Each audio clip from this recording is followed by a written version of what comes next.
Assalamualaikum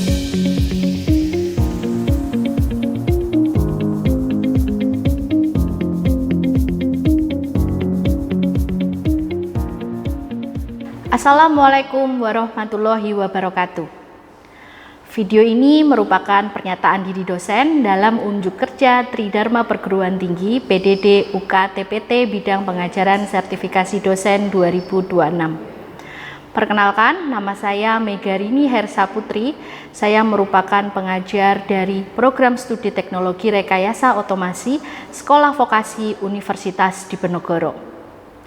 Kilang minyak dan gas bumi, instalasi air minum, pabrik otomotif memerlukan proses dengan akurasi dan presisi yang tinggi. Salah satu usahanya adalah menggunakan sistem instrumentasi yang handal. Instrumentasi yang handal salah satunya dengan menggunakan pengontrol yang tepat. Salah satu pengontrol yang digunakan adalah PLC dan SCADA. Pada mata kuliah ini akan dibahas mengenai integrasi dari pengontrol PLC dan SCADA. Pada mata kuliah ini memiliki kode kuliah FTE 2624305 dengan mata kuliah PLC dan SCADA. Mata kuliah ini dilaksanakan pada semester 3 dan memiliki beban 2 SKS. Mata kuliah ini merupakan mata kuliah wajib. Mata kuliah ini membahas perancangan sistem otomasi industri berbasis Programmable Logic Controller dan Supervisory Control and Data Acquisition.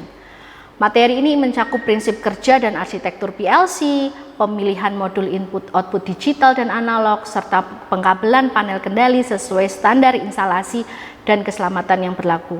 Pemrograman PLC juga menggunakan bahasa standar IEC 611313 dan pengolahan data analog. Kemudian juga dipelajari mengenai perancangan arsitektur SCADA, konfigurasi protokol komunikasi ke data, Modbus RTU, Industrial Ethernet, OPC UA, beserta aspek-aspek kehandalan serta keselamatannya. Kemudian pada di akhir kuliah diisi pembuatan antarmuka HMI dengan proyek integrasi PLC dan HMI SCADA yang dilengkapi dengan dokumentasi teknis. Mata kuliah ini memiliki capaian pembelajaran 3 buah. Capaian pembelajaran yang pertama adalah mampu melaksanakan rekayasa otomasi baik secara mandiri maupun kerjasama tim yang profesional dan berintegrasi berdasarkan nilai-nilai Pancasila. Kemudian, mampu mengidentifikasi, menganalisis, dan menyelesaikan masalah rekayasa pada sistem teknologi otomasi berdasarkan pemikiran logis, kritis, sistematif, dan inovatif. Serta CPL yang terakhir, mampu mengidentifikasi dan merancang sistem otomasi dengan mengintegrasikan sistem elektronika, mekanik, instrumentasi, dan kontrol. Mata kuliah ini memiliki 5 buah CPMK. CPMK yang pertama, mahasiswa mampu menjelaskan prinsip kerja PLC dan modul input-output digital maupun analog pada PLC. CPMK yang kedua, mahasiswa mampu merancang program PLC menggunakan bahasa standar IEC 611313 untuk kebutuhan kendali sekuensial. Kemudian CPMK ketiga, mahasiswa mampu merancang arsitektur SCADA beserta tag, alarm, dan trendingnya atau grafiknya. Kemudian CPMK keempat, mahasiswa mampu memilih dan merancang protokol industri yang aman dan handal. Serta pada CPMK kelima, mahasiswa mampu mengintegrasikan PLC, HMI, dan SCADA menjadi suatu sistem otomasi dan didokumentasi secara teknis. Mata kuliah ini memiliki 14 pertemuan, 1 pertemuan untuk UTS dan 1 pertemuan untuk UAS. Pada pertemuan pertama, kedua, dan ketiga, fokusnya adalah pada CPMK 1, membahas mengenai pengantar otomasi industri, arsitektur dan prinsip kerja PLC, dan komponen modul input-output. Kemudian pada CPMK 2 akan dibahas pada pertemuan keempat, kelima, keenam, dan ketujuh, yaitu mengenai pengkabelan input-output dan panel kendali pada PLC, bahasa pemrograman pada PLC, serta mempelajari berbagai standar-standar pada PLC. Kemudian CPMK ketiga akan dibahas pada pertemuan ke-8, 9, dan 10. Dan selanjutnya CPMK 4 dan kemudian CPMK 5, di mana pada pertemuan ke-13 dan 14 mahasiswa diminta untuk membuat suatu proyek pembuatan HMI dengan mengintegrasikan SCADA dan PLC, kemudian dipresentasikan secara berkelompok dan didokumentasikan secara teknis. Penilaian pada mata kuliah ini adalah sebagai berikut. Aktivitas partisipatif adalah 25%, kemudian hasil proyek adalah 25%, tugas 10%, kuis 10%, UTS 15%, dan UAS adalah 15%. Kemudian bahan bacaan yang digunakan pada mata kuliah ini adalah yang pertama, buku mengenai SCADA yang dikarang oleh Stuart A. Boyer. Kemudian selanjutnya adalah buku dengan judul Programmable Logic Control dan Teknik Perancangan Sistem Kontrol yang ditulis oleh Iwan Setiawan. Kemudian mengenai PLC yang ditulis oleh Bolton dengan edisi keempat. Serta tak lupa adalah menggunakan jurnal serta conference proceeding yang mengikuti teknologi terkini mengenai PLC dan SCADA. Pada video berikutnya merupakan video yang menjelaskan mengenai kuliah PLC dan SCADA. Terima kasih. Assalamualaikum warahmatullahi wabarakatuh. Baik, hari ini kita akan masuk ke dalam pertemuan ketiga kuliah PLC and SCADA. Hari ini kita akan mempelajari komponen dan modul I/O pada PLC. Bagaimana hari ini kondisinya? Sehat? Sehat. Nah, tetap semangat ya. Nah, jadi sebelum kita memulai perkuliahan, alangkah baiknya kita berdoa terlebih dahulu agar nanti diberi kelancaran. Berdoa sesuai dengan agama dan kepercayaannya masing-masing. Berdoa dipersilakan. Berdoa selesai. Adik-adik, pada mata kuliah PLC dan SCADA ini, salah satu babnya adalah komponen dan modul input-output pada PLC. Nah, pada minggu-minggu lalu kita sudah menjelaskan berbagai macam atau hal mengenai PLC. Mungkin ada yang masih ingat, adik-adik, minggu lalu kita belajar apa? Oh ya, silahkan Faiz. Minggu kemarin kita mempelajari mengenai arsitektur sistem PLC. Ya, kita lihat. Betul, jadi pada minggu lalu adik-adik kita mempelajari arsitektur sistem PLC sesuai dengan gambar bahwa hierarki atau level PLC terdiri dari level 0, kemudian level 0,5, level 1, dan level 2, di mana level 0 merupakan field instrument yang terdiri dari sensor, kemudian transmitter, kemudian ada aktuator. Selanjutnya ada pengontrol, kemudian ada HMI, dan untuk sistem manajemennya. Nah, selain kita mempelajari arsitektur sistem PLC, pada minggu lalu kita sudah mempelajari apa? Ya, silahkan Keisha. Minggu lalu kita juga membahas fix dan modular PLC. Kita lihat minggu lalu kita mempelajari apa? Betul ya. Pada minggu lalu kita sudah mempelajari jenis PLC.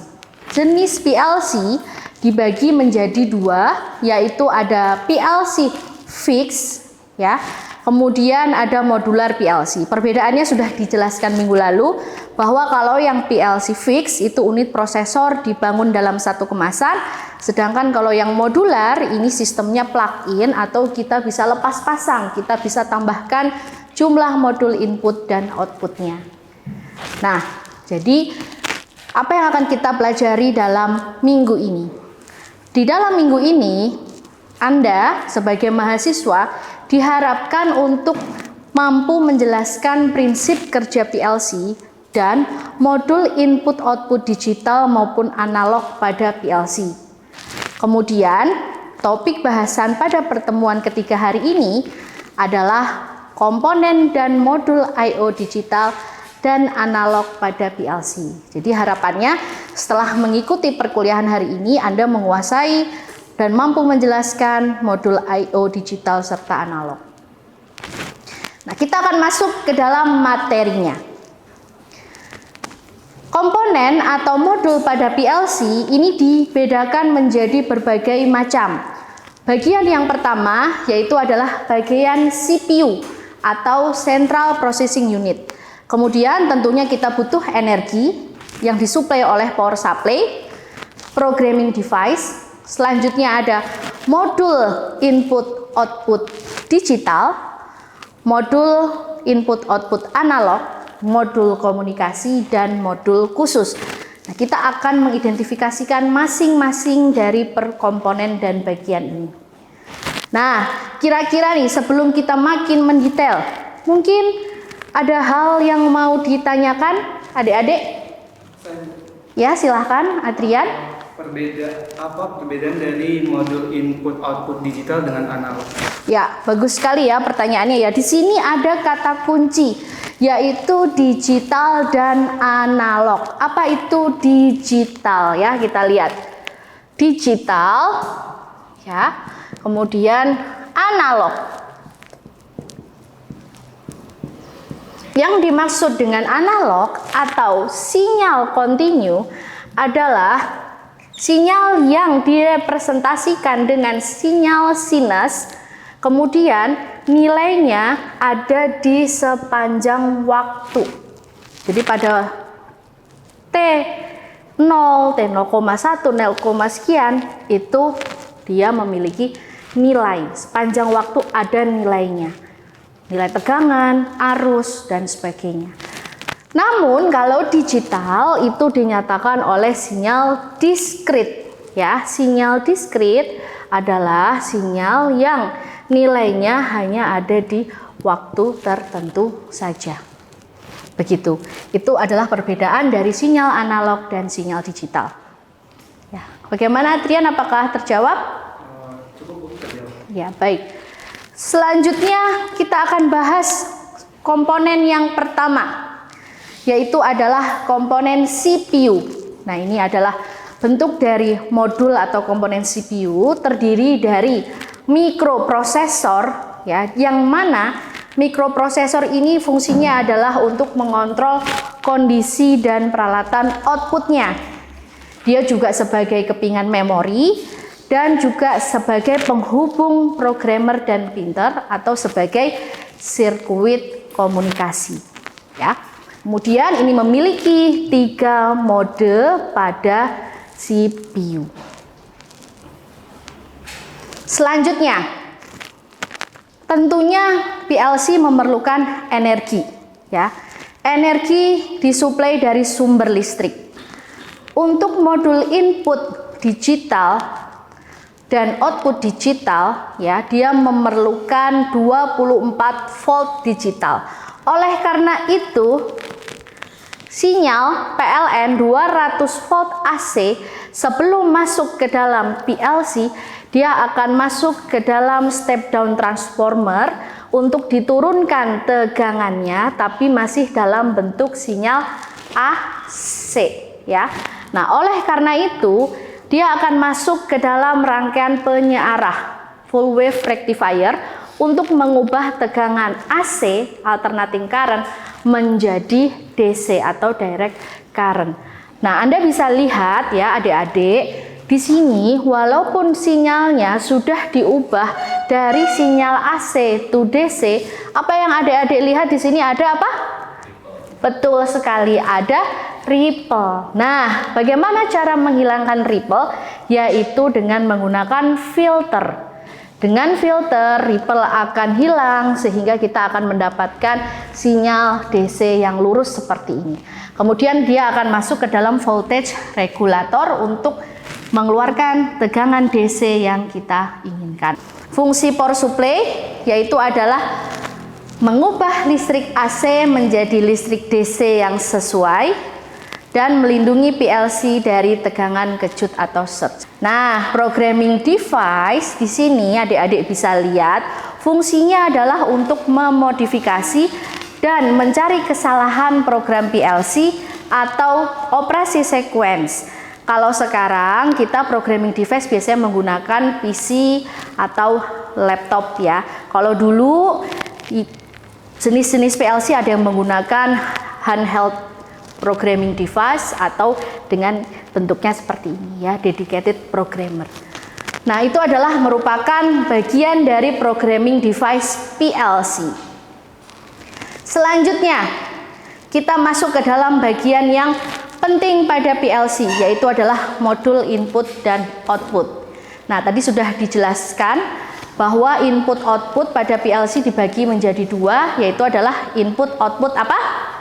Digital dan input output analog. Nah, kita bahas terlebih dahulu yang digital. Modul input digital. Modul input digital adalah modul pada PLC yang berfungsi untuk mengkomunikasikan keadaan dari berbagai macam sensor yang terhubung pada modul input dalam bentuk diskrit atau on off. Ya. Cara kerjanya tentunya adalah modul input digital akan menerima sinyal dari sensor digital. Kemudian akan mengubah sinyal input ke tegangan yang sesuai dan kemudian memberikan sinyal ke CPU dan dilakukan komputasi pada CPU. Nah, ini adalah skematik dari input digital DC ya. Anda bisa lihat di sini bahwa di sini kita memiliki LED, di sini akan ada arus yang mengalir, kemudian LED ini akan aktif, cahaya dari LED akan dibaca oleh fototransistor. Nah, fototransistor kemudian akan memberikan sinyal yang akan menuju ke dalam prosesor ya. Jadi ini konsepnya dengan menggunakan sistem kerja fototransistor. Itu untuk yang input digital DC. Nah, kalau input digital AC bagaimana? Nah, adik-adik bisa lihat bahwa kita tahu bahwa kalau prosesor pada PLC dia akan selalu mengolah sinyal apa? Prosesor digital, betul sekali. Nah, padahal yang masuk ke dalam PLC bentuknya apa? AC. Oleh karena itu apa? Kita butuh penyearah. Jadi input AC akan masuk ke dalam penyearah. Kemudian ya di sini terdapat rangkaian filter tadi RC, kemudian ada rangkaian dioda, kemudian akan mengaktifkan dioda, akan menyalakan LED, ditangkap oleh fototransistor, kemudian masuk ke dalam prosesor. Nah, kemudian adik-adik bisa lihat ini adalah contoh-contoh input digital yang akan masuk ke dalam modul input digital PLC. Ada fotoelektrik, ada optoelektronik, pressure switch, push button, proximity, dan ada limit switch ya. Ini adalah jenis-jenis peralatan input digital. Lalu bagaimana dengan output digital? Nah, kita lihat. Di dalam output digital ini fungsinya adalah memberikan arus atau tegangan ke output yang disambungkan dengan aktuator seperti coil motor, control relay, dan solenoid valve. Ya, dan terdapat 3 jenis modul output digital, yaitu adalah jenisnya triac output untuk peralatan AC, transistor digunakan untuk peralatan DC, dan relay bisa digunakan apabila aktuatornya itu AC dan DC.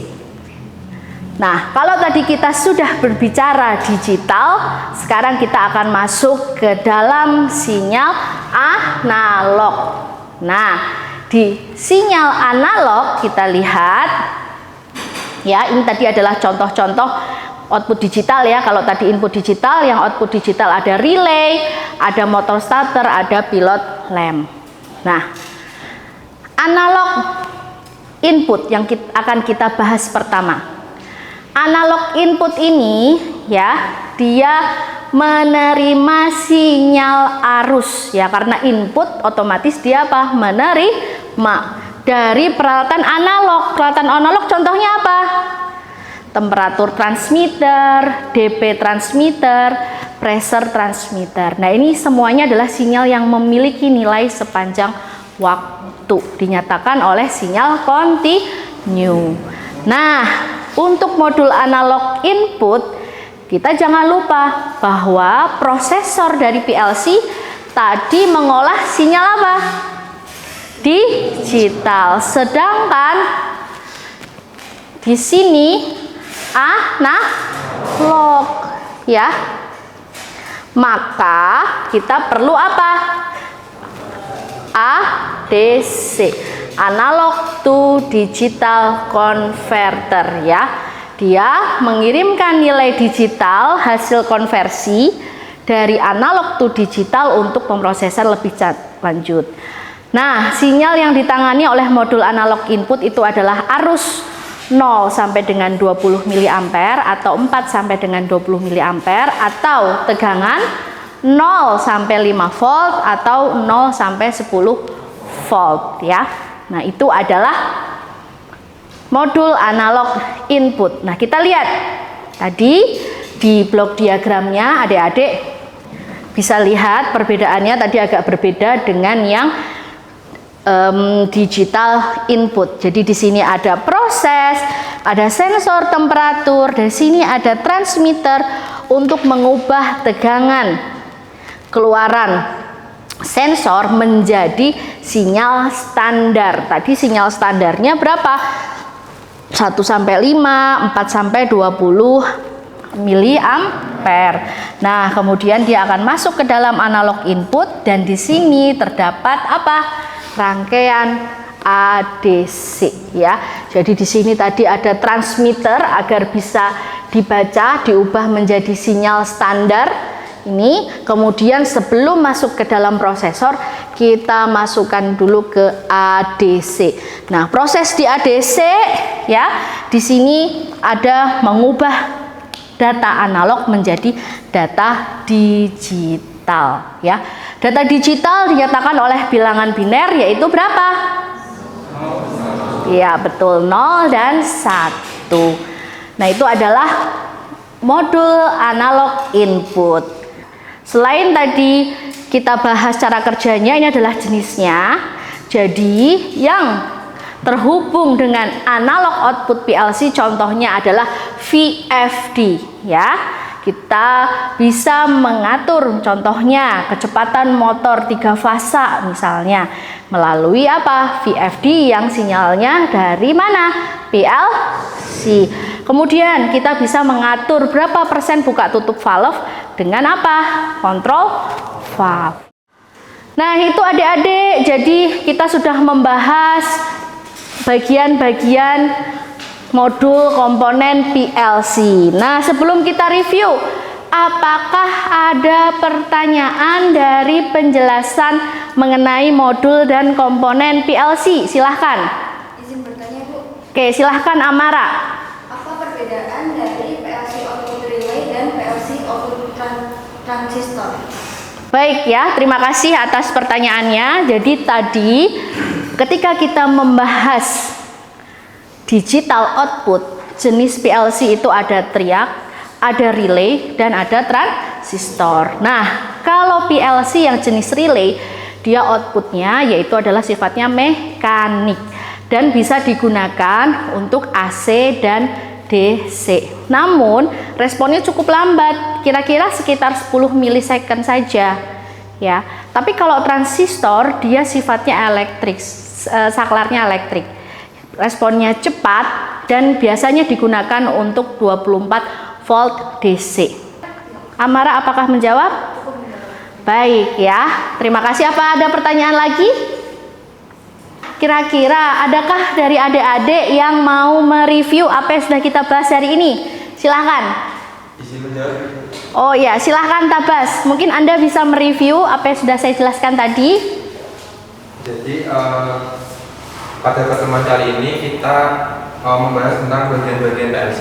Yang pertama yaitu kita CPU sebagai otak utama, terus selanjutnya power supply sebagai energi utama PLC, selanjutnya ada programming device sebagai pemrograman, terus input digital yang mengeluarkan sinyal diskrit, menerima sinyal diskrit dengan indikator LED.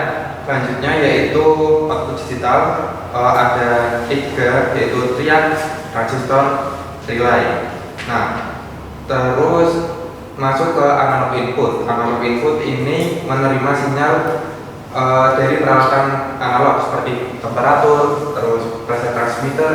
Nah, pada analog input ini terbagi menjadi 3, yaitu jenisnya 4 sampai 20 mA arus, terus 0 sampai 5 volt, terus yang terakhir yaitu 0 sampai 10 volt. Selanjutnya yaitu analog output. Analog output juga seperti analog input terbagi menjadi 3, 4 sampai 20 mA, 0 sampai 5 volt, 0 sampai 10 volt. Nah, untuk analog output ini mengeluarkan sinyal analog yang akan diberikan seperti valve, terus variabel frekuensi drive. Terus yang terakhir yaitu terdapat modul khusus, salah satunya yaitu high speed counter. Ya, baik, terima kasih Tabas. Mari kita kasih aplaus untuk Tabas. Ya, review materi tadi sudah disebutkan oleh Tabas, tepat sekali pembahasan mengenai komponen dan modul PLC. Nah, adik-adik, agar adik-adik lebih memahami modul analog dan digital output input PLC, ini saya memberikan tugas ya untuk adik-adik. Rancanglah suatu sistem otomasi sederhana dengan menggunakan pengontrol PLC. Pada pengontrol PLC menggunakan modul input digital, output digital, input analog dan output analog.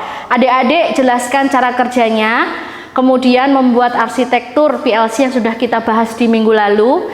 Sebutkan jenis modul input outputnya, jelaskan cara kerjanya. Nah, nanti untuk pengumpulannya dikerjakan dengan berkelompok ya. Satu kelompok adalah 3 orang mahasiswa, silahkan Anda pilih. Kemudian dikumpulkan oleh perwakilan kelompoknya pada kulon mata kuliah ini pada menu tugas 1 dan dikumpulkan paling lambat 30 Juli jam 3 sore. Ya, kira-kira seperti itu. Apakah jelas tugasnya? Ya, baik. Baik adik-adik, untuk materi pertemuan keempat, saya harapkan adik-adik sudah membaca. Jadi adik-adik bisa membaca mengenai wiring diagram, loop diagram, penomoran kabel, dan syncing versus sourcing. Ini adalah yang akan kita bahas di minggu keempat besok. Kemudian bahan bacaannya ini adalah dari Bapak Iwan Setiawan mengenai PLC bab 3, silahkan dibaca untuk materi minggu depan. Dan juga apabila ada kesalahan dan hal-hal yang ingin ditanyakan nanti bisa ditanyakan kembali setelah perkuliahan. Saya ucapkan terima kasih, sampai kita jumpa lagi minggu depan. Saya tutup. Assalamualaikum warahmatullahi wabarakatuh.